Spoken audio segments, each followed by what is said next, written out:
আজ 8ই ডিসেম্বর সোমবার। দেখে নিন আজকের বাছাই করা 15টি গুরুত্বপূর্ণ খবর। শুরুতেই হেডলাইন্স। আসাউদ্দিন ওয়েসির সঙ্গে জোট করবেন হুমায়ুন। রাজ্যের কোথায় কোথায় প্রার্থী দেবেন ভোটের সব অঙ্ক হিসেব করে বোঝালেন হুমায়ুন। গীতা পাঠের পর এবার 1 লক্ষ কণ্ঠে কোরআন পাঠের ঘোষণা হুমায়ুন কবিরের। দম থাকলে করো, গীতা পাঠ শুরুর আগেই ব্রিগেডে বিস্ফোরক দিলীপ। রাজ্য সরকারের অনুমোদনে বাবরি মসজিদ হচ্ছে, মুখ্যমন্ত্রী হিন্দু বিরোধী, খোঁচা শ্রমিক ভট্টাচার্যের। গীতা পাঠ নয় যেন মহাকুম্ভ, ব্রিগেডের মহাসমাবেশ দেখে আপ্লুত ধীরেন্দ্র কৃষ্ণ শাস্ত্রী। বাবরি মসজিদ নিয়েও তিনি মুখ খুললেন। বাংলা পলিটিক্সের সমস্ত খবর প্রতিদিন সকালে দেখতে সাবস্ক্রাইব করুন আমাদের বি পলিটিক্স চ্যানেলটি। এবার আসছি বিস্তারিত সংবাদে। আসাউদ্দিন ওয়েসির দল মিমের সঙ্গে জোট করবেন হুমায়ুন। ভোটের আগে ফের সরব ভরতপুরের বিধায়ক হুমায়ুন কবির। তৃণমূল ছেড়ে নিজস্ব দল গড়ে জোটের রাজনীতিতে ঝাঁপাবেন বলে জানিয়ে দিলেন তিনি। আগামী 22শে ডিসেম্বর নতুন দলের আনুষ্ঠানিক ঘোষণা হবে। শুধু মুর্শিদাবাদ নয়, গোটা রাজ্য জুড়ে প্রার্থী দেবেন বলে হুঁশিয়ারি দিয়েছেন হুমায়ুন। হুমায়ুন কবিরের স্পষ্ট বক্তব্য, তিনি বলেন, আমার নতুন দল তো রেডি আছে, আগামী 22 তারিখ ওপেন করব। ওয়েসি সাহেবের সঙ্গে জোট করব। আমার টার্গেট 135টি আসন। তার মধ্যে ওয়েসি সাহেব কত ডিমান্ড দেখতে হবে। আমার সঙ্গে সিপিএমও রাজি আছে জোট করতে। সিপিএম আইএসএফ এদের 4টে সিট ছাড়লাম, ওরা শূন্য আছে তো এখানে, কংগ্রেসও শূন্য, তবে ওদের 10টা ছাড়লাম। যেহেতু মুর্শিদাবাদে অধীর চৌধুরীর একটা মাস ভ্যালু আছে, ওকে 10টা ছাড়লাম, তাহলে 10 আর 4 14টা, আমার 8টা, আর তার মধ্যে ওয়েসি সাহেবকে 2টো ছাড়বো, আমি 6টাই লড়বো। তিনি আরো বলেন, মালদা, দক্ষিণ দিনাজপুর, কোচবিহার, একদম মেখলিগঞ্জ থেকে শুরু করব কাকদ্বীপ পর্যন্ত, কোনো জেলা বাদ যাবে না, আমাদের প্রার্থী দাঁড়াবে। খড়গ্রাম, বর্গা, এখানেও প্রার্থী দেব। ওরা যদি ভাবে শুধু মুসলমানদের পার্টি বানাচ্ছে, ভুল ভাবছে। রাজনৈতিকভাবে উৎখাত করাই কাজ। এই বক্তব্যের পরে রাজনৈতিক মহলের প্রতিক্রিয়া এসেছে। বিজেপি নেতা দিলীপ ঘোষ তিনি বলেছেন, যত খুশি আসনে লড়তে পারে, ভোট আসছে তাই দাম বাড়াতে হবে। গতবার যা আইএসএফ করেছিল, এবার হুমায়ুন তাই করছেন। সিপিআইএম নেতা সুজন চক্রবর্তী বলেন, কে হুমায়ুন, কাকে আহ্বান জানাচ্ছেন, আর উনি কোথায় লড়াই করবেন? উনি তৃণমূলে লড়বেন, হেরে বিজেপিতে যাবেন, তারপর বিজেপিতে লড়বেন, হেরে তৃণমূলে যাবেন। তাই উনি কাকে আহ্বান জানাচ্ছেন তাতে গুরুত্ব দেওয়াই উচিত নয়। কংগ্রেস নেতা অধীর চৌধুরী বলেন, মিম তো বিহারে বিজেপির উপকার করেছে, বিজেপির হাত শক্ত করেছেন। আসাউদ্দিন ওয়েসির পরিচয় ভারতে ভোট কাটুয়া, তার পাশাপাশি বিজেপি ফান্ডেড ভোট কাটুয়া। হুমায়ুনের এই ঘোষণার পর রাজ্য রাজনীতিতে নতুন জল্পনা শুরু হয়েছে। বিশেষ করে সংখ্যালঘু অধ্যুষিত জেলাগুলিতে তৃণমূলের ভোটে ভাগ বসানোর সম্ভাবনা তৈরি হলো। এখন দেখার 22শে ডিসেম্বর দল উদ্বোধনের পর জোটের চূড়ান্ত ছবি কি দাঁড়ায় এবং কংগ্রেস সিপিএম কতটা সাড়া দেয়। গীতা পাঠের পর এবার 1 লক্ষ কণ্ঠে কোরআন পাঠের ঘোষণা হুমায়ুন কবিরের। ভরতপুরের বিধায়ক তথা নতুন দলের প্রতিষ্ঠাতা হুমায়ুন কবির বিজেপির গীতা পাঠ কর্মসূচির পাল্টা হিসেবে আগামী ফেব্রুয়ারি মাসে মুর্শিদাবাদে 1 লক্ষ হাফেজের কণ্ঠে কোরআন পাঠের বিশাল আয়োজন করবেন বলে ঘোষণা করলেন। তিনি জানিয়েছেন, অংশগ্রহণকারীদের দিনভর আরামে খাওয়া দাওয়া করিয়ে তারপর কোরআন পাঠ করানো হবে। হুমায়ুন বলেন, বিজেপি আজ নতুন করে হিন্দুত্ব করছে না, রাম মন্দিরের এজেন্ডা নিয়ে ক্ষমতায় এসেছে বিজেপি, বাংলা দখল করার জন্য এখন গীতা পাঠ করছে। আগামী দিনে মুসলিমদের নিয়ে কোরআন পাঠের আয়োজন করব। গীতা পাঠ করতেই পারে সনাতন ধর্ম অবলম্বনকারী মানুষ, গীতাকে তারা সম্মান করে, এ নিয়ে আমার শ্রদ্ধা আছে ওনাদের প্রতি। আমি আগামী দিনে মুসলমানদের বেশি বেশি করে বিধানসভায় সিট জেতার জন্য কোরআন পাঠেরও আয়োজন করব। কোরআন পাঠ হবে 1 লক্ষ লোক নিয়ে, তাদেরকে আরামসে খাওয়া দাওয়া করিয়ে দিনভর মুর্শিদাবাদে কোরআন পাঠের আয়োজন করাবো। হুমায়ুনের এই ঘোষণার পর থেকেই রাজ্য রাজনীতিতে ধর্মীয় মেরুকরণের আশঙ্কা আরো বেড়েছে। আগামী বিধানসভা নির্বাচনের আগে এই ধরনের কর্মসূচি ভোটের ময়দানে কতটা প্রভাব ফেলবে সেদিকেই তাকিয়ে সবাই। দম থাকলে কর, গীতা পাঠ শুরুর আগেই ব্রিগেডে বিস্ফোরক দিলীপ। রবিবার ব্রিগেডে সনাতন সংস্কৃতি সংসদের আয়োজনে 5 লক্ষ কণ্ঠে গীতা পাঠ হয়। অনুষ্ঠানে উপস্থিত ছিলেন বিজেপি নেতা দিলীপ ঘোষ। তিনি রাজ্যের শাসক দল তৃণমূলকে সরাসরি চ্যালেঞ্জ ছুড়ে দেন। তিনি বলেন, হিন্দু সমাজ সংগঠিত না থাকার ফলেই বাংলার বিভাজন হয়েছে। আজও লক্ষ লক্ষ মানুষ দাসের মতো জীবন কাটাচ্ছে। বাংলাদেশে আমাদেরই ভাইয়েরা অত্যাচারিত হচ্ছেন, মঠ মন্দির ধ্বংস করে মা বোনেদের ওপর অত্যাচার হচ্ছে। পশ্চিমবঙ্গে সেই ঘটনা না ঘটে সেই জন্য এখানে হিন্দু জাগরণের দায়িত্ব নিয়েছেন সন্তরা। তারা আমাদের আদেশ করছেন, আসুন লক্ষ লক্ষ সংখ্যায় গীতা পাঠ করে হিন্দুকে সংগঠিত করি, যাতে দ্বিতীয়বার বিভাজন না হয়, হিন্দুকে পরাধীন হতে না হয়। হিন্দু রাষ্ট্র ভারতবর্ষে মাথা উঁচু করে বাঁচবে এখানে, যেখানে 10 বার ভগবান জন্মেছেন, সেই জন্যই গীতা পাঠের আয়োজন। তৃণমূল গীতা পাঠকে উদ্দেশ্য করে বলে রাজনীতি হচ্ছে। এই অভিযোগের জবাবে দিলীপ ঘোষ বলেন, ওদের করতে না কে বলেছে, কর দম থাকলে আমরা করব। রাম মন্দির করেছি, কৃষ্ণ মন্দির করেছি, এটাও করব। এই অনুষ্ঠানে মুখ্যমন্ত্রী মমতা বন্দ্যোপাধ্যায়কেও আমন্ত্রণ জানানো হয়েছিল, কিন্তু তিনি যাননি। বিধানসভার মুখে গীতা পাঠকে হিন্দু ভোট সংগঠিত করার বড় প্রয়াস হিসেবে দেখছে রাজনৈতিক মহল। রাজ্য সরকারের অনুমোদনে বাবরি মসজিদ হচ্ছে, মুখ্যমন্ত্রী হিন্দু বিরোধী খোঁচা শ্রমিক ভট্টাচার্যের। ব্রিগেডে 5 লক্ষ কণ্ঠে গীতা পাঠ অনুষ্ঠানে যোগ দিয়ে রাজ্য সরকারের বিরুদ্ধে বিস্ফোরক আক্রমণ করলেন বিজেপির রাজ্য সভাপতি শ্রমিক ভট্টাচার্য। তিনি বলেন, ভারতবর্ষের মাটিতে শ্রীকৃষ্ণের মাটিতে গীতা পাঠ হবে তা তো স্বাভাবিক ব্যাপার। এর জন্য সংঘবদ্ধ হতে হচ্ছে মানুষকে, আর তার জন্য নানা রকম সমালোচনার মুখে পড়তে হচ্ছে। এটাই প্রমাণ করছে এই মুহূর্তে পশ্চিমবঙ্গের অবস্থা কেমন। রাজ্য সরকারের অনুমোদনে বাবরি মসজিদ হচ্ছে, পশ্চিমবঙ্গে বাবরের শাসন চলছে। এই সরকার হিন্দু বিরোধী সরকার। এই সরকার ভারতীয় মুসলিমদের পক্ষে নয়, মৌলবাদের পক্ষে, বিচ্ছিন্নবাদের পক্ষে। এই সরকারের মুখ্যমন্ত্রী বাংলাদেশে হিন্দু উদ্বাস্তু বিরোধী সরকার। এই সরকারের মুখ্যমন্ত্রী মনে করছেন এটি একটি পৃথক দেশ আর তিনি সেই দেশের প্রধানমন্ত্রী, কিন্তু বাস্তবে তো তা হতে পারে না।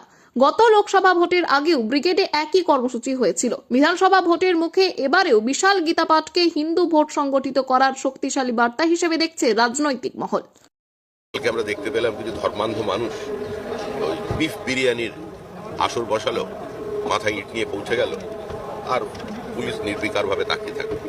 অর্থাৎ যে বাবরি মসজিদকে কেন্দ্র করে সারা ভারতবর্ষের রাজনীতি উত্তাল হয়ে উঠেছিল, দল মত নির্বিশেষে মানুষ যেখানে অংশগ্রহণ করেছিল, আবার সেই বিদেশি আক্রমণকারীদের, কিছু লুটেরাদের, কিছু লম্পটদের আজকে ভারতবর্ষ প্রতিষ্ঠিত করবার পুনরায় চেষ্টা চলেছে। গীতা পাঠ তো নয়, যেন মহাকুম্ভ। ব্রিগেডে মহাসমাবেশ দেখে আপ্লুত ধীরেন্দ্র কৃষ্ণ শাস্ত্রী। রবিবার কলকাতার ব্রিগেড প্যারেড গ্রাউন্ডে সনাতন সংস্কৃতি সংসদের আয়োজনে অনুষ্ঠিত হলো 5 লক্ষ কণ্ঠে গীতা পাঠ। সকাল 9টা থেকে দুপুর 2টো পর্যন্ত চলা এই মহাসমাবেশে উপস্থিত ছিলেন বাগেশ্বর ধামের ধীরেন্দ্র কৃষ্ণ শাস্ত্রী। তিনি বলেন, আজ কলকাতার পবিত্র ভূমিতে 5 লক্ষ মানুষ একসঙ্গে গীতা পাঠ করলেন। যে উচ্ছ্বাস, যে ভক্তির জোয়ার চোখে পড়ল, তাতে মনে হচ্ছিল যেন কলকাতায় মহাকুম্ভ বসেছে। বাংলার মানুষকে ধন্যবাদ জানিয়ে তিনি আরো বলেন, সনাতন ঐক্যেই এই দেশ ও বিশ্বের শান্তির সর্বোচ্চ পথ। ভারতে চাই সনাতনী, চাই না টানাটানি। ভারতে চাই ভগবাই হিন্দ, চাই না গজবাই হিন্দ। হুমায়ুন কবিরের বাবরি মসজিদ শিলান্যাস প্রসঙ্গে শাস্ত্রী বলেন, যার যা ভক্তি তিনি নিজের বিশ্বাস অনুযায়ী গ্রহণ করতে পারেন, এতে কোনো অপরাধ নেই। কিন্তু আমাদের ভগবান রামচন্দ্র সম্পর্কে কেউ মন্তব্য করলে সেটা বরদাস্ত করা হবে না। মন্দির তৈরির সময় যদি কেউ কটাক্ষ করে, তার দাম্ভিকতায় প্রকাশ পাবে। গত লোকসভা ভোটের আগেও ব্রিগেডে একই ধরনের আয়োজন হয়েছিল। বিধানসভা ভোটের মুখে এবারে এই বিশাল ধর্মসভা রাজনৈতিক মহলেও তাৎপর্যপূর্ণ বলে মনে করা হচ্ছে। উদ্যোক্তারা যদিও জোর দিয়ে বলেছেন এটি শুধুই ধর্মীয় অনুষ্ঠান। कलकत्ता के पत्ता पत्ता में सनातन का भगवा लहरा रहा है। বাবরি মসজিদ বিতর্কে উত্তরপ্রদেশের উপমুখ্যমন্ত্রীর হুঁশিয়ারি, বাবরের নামে একটি ইটও বসতে দেব না। পশ্চিমবঙ্গে বিধানসভা ভোটের আগে মুর্শিদাবাদে বাবরি মসজিদের শিলান্যাস ঘিরে রাজনৈতিক ঝড় উঠেছে। তৃণমূল থেকে সাসপেন্ডেড বিধায়ক হুমায়ুন কবিরের এই উদ্যোগকে কেন্দ্র করে সরাসরি হুঁশিয়ারি ছুড়লেন উত্তরপ্রদেশের উপমুখ্যমন্ত্রী কেশব প্রসাদ মৌর্য। তিনি বলেন, এমনি মসজিদ নির্মাণ নিয়ে কোনো সমস্যা নেই। বিদেশি আক্রমণকারী বাবরের নাম না থাকলেই হলো, কিন্তু বাবরের নামে মসজিদ তৈরি করলে শুধুমাত্র বিরোধিতাই করব না, দ্রুত যাতে সেটিকে নির্মূল করে দেওয়া যায় তার দেখে ছাড়ব। আরো যোগ করেন, মুসলিম তুষ্টিকরণের নোংরা রাজনীতি চলছে, তৃণমূল এবং মমতা বন্দ্যোপাধ্যায়ের নাটক এটা। পূর্ববর্তী বক্তব্যে বলেছিলেন, সব তৃণমূলের নাটক। বাবরের নামে একটি ইটও যদি গাঁথা হয়, ওখানে বিজেপি সরকার গড়তে চলেছে, প্রত্যেকটি ইট খুলে ফেলে দেওয়া হবে। হুমায়ুন কবিরের পাশাপাশি হায়দ্রাবাদেও বাবরি মসজিদের স্মারক গড়ার ঘোষণা করেছেন তেহরিক মুসলিম সাব্বানের সভাপতি মহসিন মুস্তাক মালিক। আগামী বছর ডিসেম্বর থেকে কাজ শুরু হবে বলে জানিয়েছেন তিনি। ভোটের মুখে বাবরি মসজিদ ইস্যুকে কেন্দ্র করে রাজ্যের ধর্মীয় মেরুকরণ আরো তীব্র হওয়ার আশঙ্কা করা হচ্ছে। মুর্শিদাবাদে কেন বাবরি মসজিদ?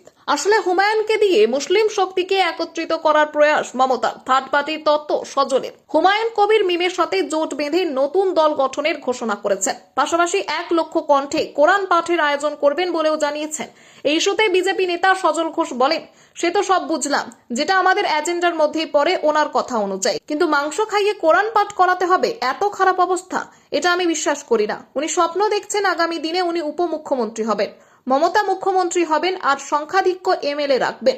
সেই এমএলএর জোরে উনি উপমুখ্যমন্ত্রী হতে চাইবেন। উনি আসলে মুসলিম সমাজের নেতা হতে চাইছেন। আমি আপনাকে লিখে দিচ্ছি, এই সমস্ত কিছুর পেছনে যিনি আছেন তার নাম মমতা বন্দ্যোপাধ্যায়। হুমায়ুন কবির তো আর বাবরের ছেলে নয়। যত টাকা খরচ হয়েছে, টাকা কোথা থেকে এলো সেই তদন্ত করুক রাজ্য সরকার। এই টাকা কোন ফান্ড থেকে এলো, কোন জায়গা থেকে এলো, বিদেশি শক্তির হাত আছে কিনা সমস্ত ব্যাখ্যা করতে হবে। কারণ যেভাবে হাজার হাজার প্যাকেট বিরিয়ানি, ওই যে বিশাল যে আয়োজন, টাকা কোথা থেকে এলো মমতা বন্দ্যোপাধ্যায় তো বলছেন পিছনে নেই। আসলে মুসলিমরা মমতা বন্দ্যোপাধ্যায়ের থেকে বিভিন্ন দিকে ছড়িয়ে পড়ছিল। সবাই বিজেপিতে আসছিলেন না, বিভিন্ন দিকে ছড়িয়ে পড়ছিলেন। এখন থার্ড পার্টি প্রয়োগ করে হুমায়ুনকে দিয়ে সেই ছড়িয়ে পড়া মুসলিম শক্তিকে একত্রিত করার প্রয়াস মমতা বন্দ্যোপাধ্যায়। বিজেপি নেত্রী লকেট চট্টোপাধ্যায় বলেন, ভারতবর্ষের ইতিহাসে বাবরি কখনো রিপিট হতে পারে না। যত এরকম ধরনের জিনিস মমতা বন্দ্যোপাধ্যায় করতে চাইবে, পশ্চিমবঙ্গের মানুষ ওর থেকে দূরে সরে যাবে। এখানে পরিকল্পিতভাবে, সুপরিকল্পিতভাবে হুমায়ুন কবিরকে শোকজ করে দেখিয়ে মুসলমান ভোট একসঙ্গে করার জন্য এই সমীকরণ করা হয়েছে।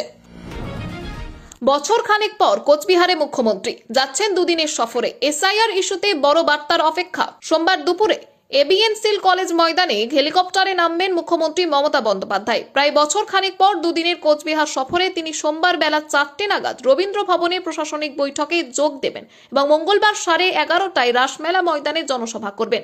তার আগে মদন মোহন মন্দিরে পুজো দেবেন। সোমবার রাতে সার্কিট হাউসে রাত্রি যাপন করবেন। প্রশাসনিক বৈঠকে গ্রামীণ রাস্তাঘাট, পানীয় জলের সমস্যা এবং বিভিন্ন সামাজিক সুরক্ষা প্রকল্পের অগ্রগতি নিয়ে আলোচনা হতে পারে। 2024 সালে লোকসভা নির্বাচনে কোচবিহারের তৃণমূলের জয়ের পর আগামী বিধানসভা নির্বাচনে 9টি আসনেই জোড়াফুল ফোটানোর লক্ষ্যে কোচবিহারের রাজবংশী ও মতুয়া সম্প্রদায়ের বড় অংশ থাকায় এসআইআর ও নাগরিক ইস্যুতে রাসমেলা ময়দানের সভা থেকে মুখ্যমন্ত্রী কি বার্তা দেন সেদিকেই নজর সবার। বিজেপিও এই সফরের ওপর কড়া নজর রাখছে। ডুয়ার্সে তৃণমূলকে বড় ধাক্কা, ফালাকাটায় 30টি পরিবারের বিজেপিতে যোগ।